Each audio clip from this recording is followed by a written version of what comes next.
Alors, je vais maintenant vous montrer des exemples pratiques pour soutenir la compréhension grâce aux outils de communication alternative et améliorés. Donc, comme on l'a vu, quand la compréhension verbale est déficitaire, quand l'enfant ne comprend pas suffisamment les messages verbaux, on va devoir apporter un complément à ces informations verbales.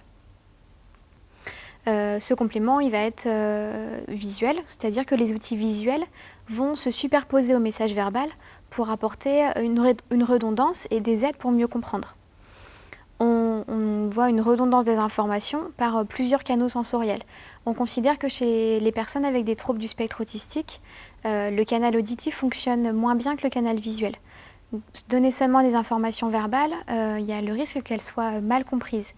Si on superpose les informations verbales qui arrivent par le canal auditif et des images ou des signes qui arrivent par le canal visuel, on va avoir plus de chances d'être mieux compris.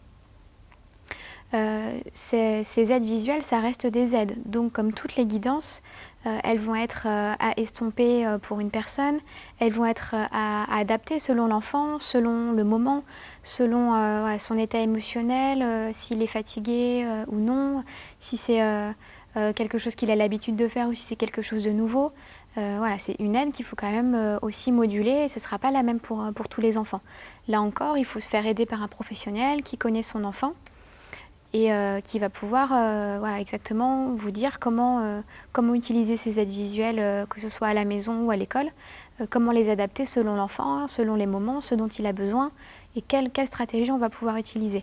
Là, ce que je vous donne, c'est surtout des généralités, mais il ne faut pas oublier voilà, que chaque enfant est unique et il faut toujours adapter ces aides-là. Alors en pratique, on va pouvoir donner des aides à la compréhension pour par exemple comprendre l'environnement spatial. Donc là, on a l'armoire dans la chambre pour ranger les vêtements.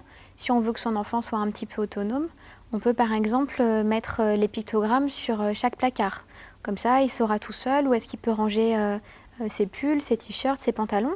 On va pouvoir lui dire en même temps « range tes vêtements, range ton pull » et puis lui, voilà, tout seul, il va pouvoir aller dans le bon placard sans forcément être toujours à côté. Ça lui donne un support visuel pour mieux comprendre et aussi pour être plus autonome.